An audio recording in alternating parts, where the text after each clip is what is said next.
네, 안녕하세요. 오늘은 그 교재 새롭게 쓴 수필 장장론 제6강입니다. 문체에 관한 이야기인데요. 문체는 작가 특유의 그 스타일이라고 이렇게 이야기를 하죠. 문체에서만큼 작가의 개성을 잘 드러낼 수 있는 것도 없습니다. 직접적인 자기 표현 형식인 그 수필은 작가의 정서나 기질이 바로 드러나는 장르입니다. 그러면은 수필을 창작할 때 문체에 대해서는 아무런 고려를 할 필요도 없다. 저절로 자기 스타일이 드러나니까 그렇지 않습니다. 무엇에 관하여 어떤 형식으로 창작할 것인가에 따라서 작가의 심경이나 태도가 적절히 드러나는 문체를 구사해야 합니다. 작가는 자신이 하고 싶은 말을 가장 효과적으로 표현할 수 있는 문체를 스스로 선택해야 한다는 것입니다. 그래서 이 점에 대해서 오늘 말씀드리도록 하겠습니다. 문학 작품의 그 정의를 주로 러시아 형식주의에서는 주제와 구성과 문체로 이렇게 나누고 있습니다. 구조주의 이론가인 츠베탕 토도로프도 의미론적 국면, 동사론적 국면, 언표적 국면 이렇게 나누는데요. 말만 좀 바꾼 것이지 러시아 형식주의의 구분과 별 다름이 없습니다. 여기서 보듯이 그 문학작품의 이 정의는 크게 이렇게 세 가지로 나눈다는 겁니다. 그러니까 이 문체라고 하는 것은 주제나 구성만큼이나 중요한 그 위상을 차지하고 있다는 이야기죠. 자, 그러면 우리가 수필서기에서 구현해야 할 그 청위를 살펴보면은 수필은 이 주로 서사에서 이야기하는 이 세 가지의 어떤 정의보다는 한 네 가지 정도로 구분해서 생각하는 것이 수필 창작에 도움이 됩니다. 주제와 그 구성, 그 다음에 서술 양식, 뭐 서술 양식은 다시 서술 형태와 뭐 시점 등으로 나누어질 수 있고요. 자, 그리고 이 문체입니다. 물론 이 서술 양식을 그 일부분, 그러니까 서술 형태를 뭐 구성 쪽에서 논의할 수도 있고, 또 시점 같은 것을 뭐 문체 쪽에서 논의할 수도 있습니다. 그래서 이 수필서기에서는 그 주제를 설정하고, 그 다음에 구성 전략을 세우고, 그 다음에 서술 양식을 결정하고, 그 다음 집필을 하면서 이 문체에 대한 구사를 해야 되겠죠. 그러면 문체란 도대체 뭐냐 하는 겁니다. 문체는 굉장히 넓은 의미에서 사용되는 용어이기도 합니다. 그러니까 언어를 매개로 하여 사고를 표현하는 방법 전체를 문체라고 이렇게 이야기하기도 합니다. 특히 이제 이 피에르 기로라고 하는 분은 한 작가 또 한 장르 또는 한 시대의 고유한 글쓰기 방식을 전부 문체라고 이렇게 이야기를 합니다. 굉장히 넓은 포괄적인 의미를 지닌 그런 용어로 사용하고 있죠. 그러나 이제 좁은 의미에서는 이 낱말이나 문장의 선택에 관계되는 그 언어 표층의 어떤 특수한 양상, 바꾸고 말하면 단어를 선택한다든가 또 문장의 형식을 선택한다든가 또 비유법 등 이런 언어 표층의 어떤 특징 이런 것들만을 문체라고 이렇게 지칭하는 거죠. 그렇기 때문에 이 언어 운용 방식으로서의 그 문학적 효과를 극대화하기 위한 그 언어의 무늬와 색깔이 바로 문체다 이렇게 생각하시면 되겠습니다. 좀 더 나아가서는 이 텍스트의 언어 표층에 묻어 있는 목소리, 즉 어조라고 생각을 하면은 우리가 글쓰기에 더욱더 도움이 될 것입니다. 어떤 어조로 말할 것인가를 미리 생각하고 전략을 세워서 글쓰기를 한다는 이야기죠. 우리가 그 문학을 설명할 때 눈에 그 드러나지 않는 주제나 구성이나 이런 것들을 설명하기는 오히려 쉽습니다. 그런데 눈으로 확인할 수 있는 눈에 보이는 이 문체에 대해서 이 문체는 어떻다 이렇게 설명하는 것이 참 어렵습니다. 그러면 이 문체를 우리가 그러면 선택을 해야 된다고 했는데 문체를 어떻게 선택할 것이냐 하는 이야기입니다. 매우 추상적인 말이기는 하지만은요 이렇게밖에는 이야기할 수가 없습니다. 그러니까 필수적인 그러니까 꼭 필요한 언어만을 구사해라 하는 거고요. 자 그러면 꼭 필요한 그러니까 필수적이란 도대체 뭐가 필수적인가 하는 것은 구체적인 표현이 보장될 수 있을 만큼 적절성을 지녀라는 겁니다. 자 그러면은 어느 정도 적절해야 하는가 또 이런 의문이 생깁니다. 이 작품의 전체적인 의도와 목적에 따라서 결정할 문제입니다. 그 적절성이라고 하는 것은 그러니까 문체가 작품 전체에 기여하는 바를 두고 적절성을 따져봐야 한다는 이야기입니다.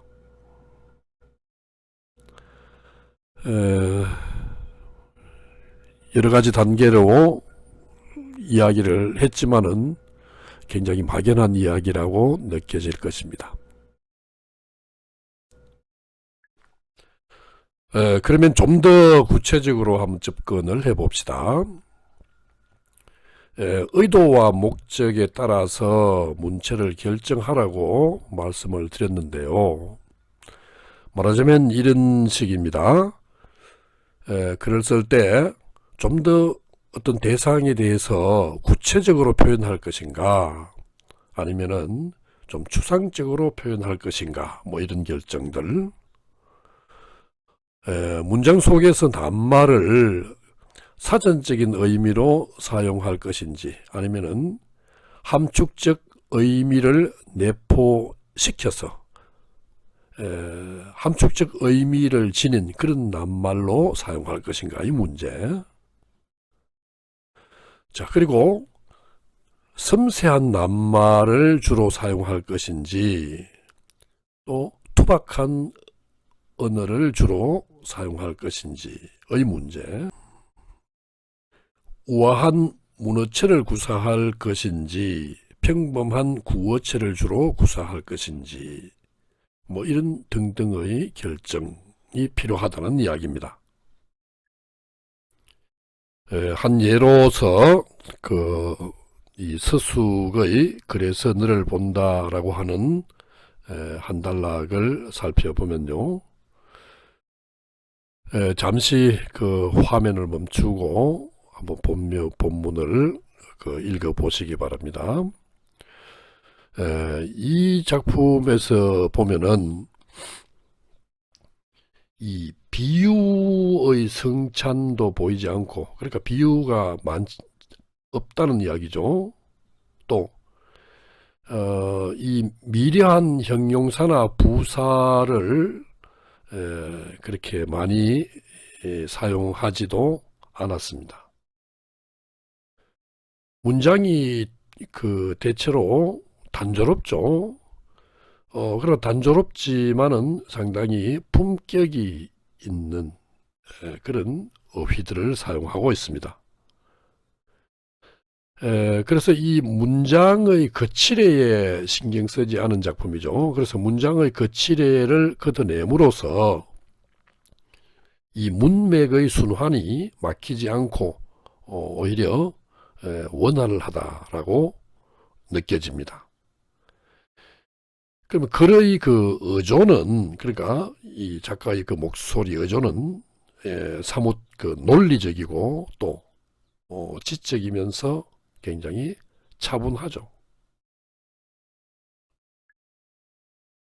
다음으로 나도향의 검음달을 보면은, 자, 여기서도 제가 검음달에서 두 단락의 예를 제시해 놓았습니다. 잠시 화면을 멈추고 한번 읽어 보시기 바랍니다.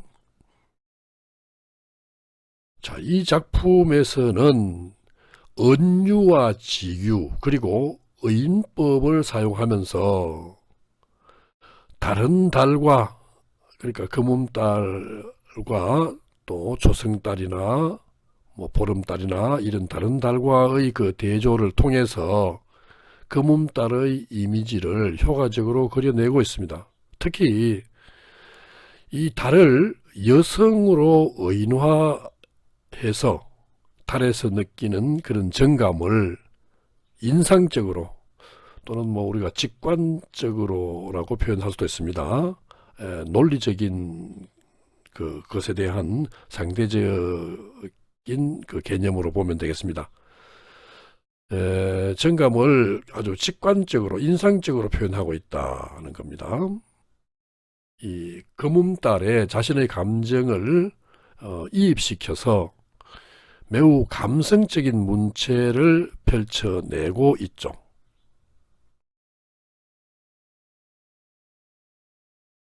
감정을, 그러니까 문장에 감정을 싣는다는 이야기입니다. 감성적인 문체라고 하는 것은 형용사나 부사를 활용해서, 앞에 서수의 작품에서는 형용사나 부사를 거의 사용하지 않고 있습니다. 그런데 이 검음달에서는 형용사와 부사를 많이 활용하죠. 그래서 이 형용사와 부사를 활용해서 표현의 품격을 높이면서 서정성을 끌어올리고 있다는 겁니다.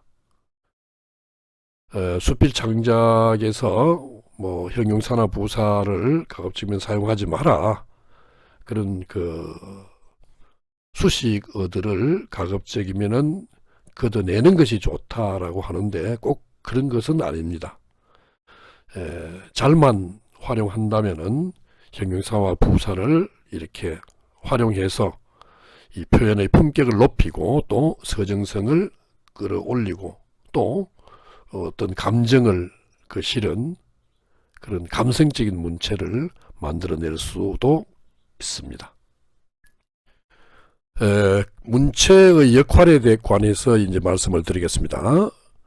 우리가 이제 잘 알고 있다시피 문체의 유형은 이렇게 나누죠. 문장의 호흡이 길고 짧음에 따라서 만연체와 간결체로, 문장의 수식이 많고 적음에 따라서 화려체와 건조체로, 이 문장 표현의 강함과 부드러움에 따라서 강건체와 우유체로 나눕니다.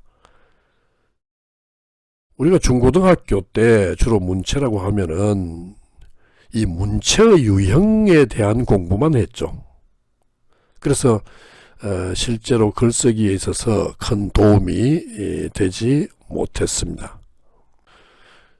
수필창작론에서도 대부분의 책에서 문체의 유형만을 언급을 하고 있습니다. 그러나 이 문체는 이런 범주에 한정되어 있지 않습니다. 이 문체의 역할 문제는 매우 복잡합니다. 그래서 이 복잡한 것을 다 말씀을 드릴 수는 없고 아주 핵심적인 것, 이 문체가 어조를, 그러니까 어투라고 해도 되겠죠. 어조를 구축하는데 기여해야 되고 그것만큼 중요한 것은 없다. 그럼 수필서기에서도 결국 문체라고 하는 것은 어조를 구축하는데 기여해야 된다는 이야기입니다. 문체가 그 수단이라면은 어조는 목적입니다. 그러니까 이 목소리의 분위기를 우리가 어조라고 해도 되겠는데요. 이 목소리의 분위기라고 할 수 있는 이 어조는 결국 글 속에서 작가의 태도나 또는 작가의 감정 상태를 드러내는 그런 역할을 하는 것입니다. 자, 이렇게 볼 때 이 문체의 역할은 매우 중요하다.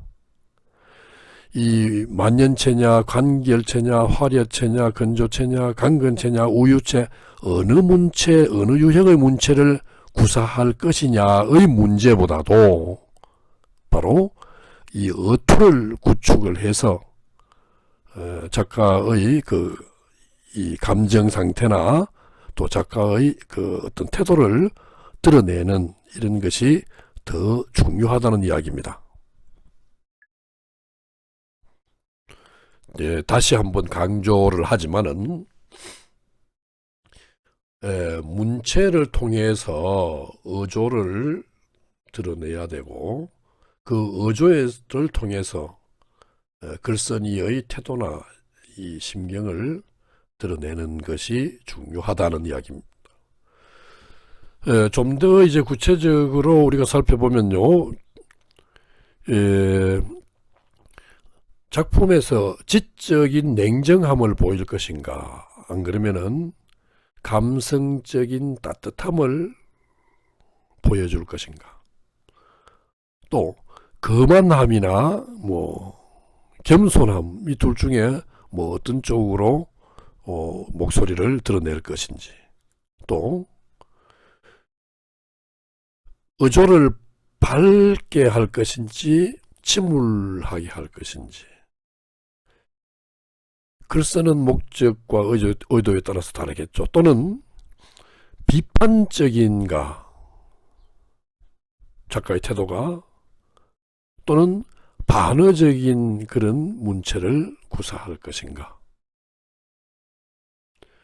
또 과장적인가, 조소적인가, 풍자적인가, 해학적인가, 자, 이런 등등의 그 태도, 또 심경을 문체에서 드러내야 한다는 이야기입니다. 문장 속에서 작가의 그 개인적인 목소리, 그러니까 어조를 지워버린 문체는 무미건조합니다. 신문 기사나 이 논문 등의 어떤 설명문과 논설문에서는 작가의 개인적인 목소리가 드러나지 않죠. 그래서 굉장히 무미건조한 그런 글이 되죠.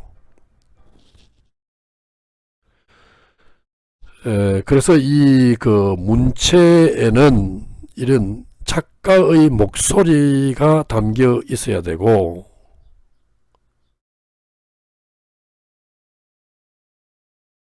이 작가가 투영되어 있어야 된다. 작가의 목소리가 문장에 담겨 있다는 것은 결국 작가가 투영되어 있다는 것이죠. 바로 앞에서 말한 이런 등등의 작가의 모습이, 작가의 태도나 또 작가의 그 심경이 투영되어 있어야 된다는 이야기입니다. 자, 그래서 플라톤은 이 성격이 그러하면 문체도 그러하다 뭐 이런 이야기를 했고요. 또 비퐁은 문체는 곧 사람이다 뭐 이런 이야기를 했죠. 이거는 그냥 가만히 문체를 어떤 의도하지 않고 그냥 글쓰기 하면 자기 성격이 드러난다 물론 이런 의미도 되겠지만요. 우리가 글을 쓸 때, 수필을 쓸 때 문체를 반드시 의도해야 된다고 말씀을 드리겠습니다. 어쨌든 문체는 그 사람이 드러나 있어야 된다. 그 사람의 어떤 스타일, 또 의도 이런 것이 드러나 있어서 작가가 문체에 투영되어 있어야 된다는 이야기입니다. 자, 그래서 결론적으로 말하자면은 우리는 문체에는 작가의 심경이나 태도가 적절히 드러나 있어야 되고 그런 문체를 우리는 구사해야 된다라는 말씀을 드리겠습니다. 예, 오늘 강의는 여기서 마치겠습니다.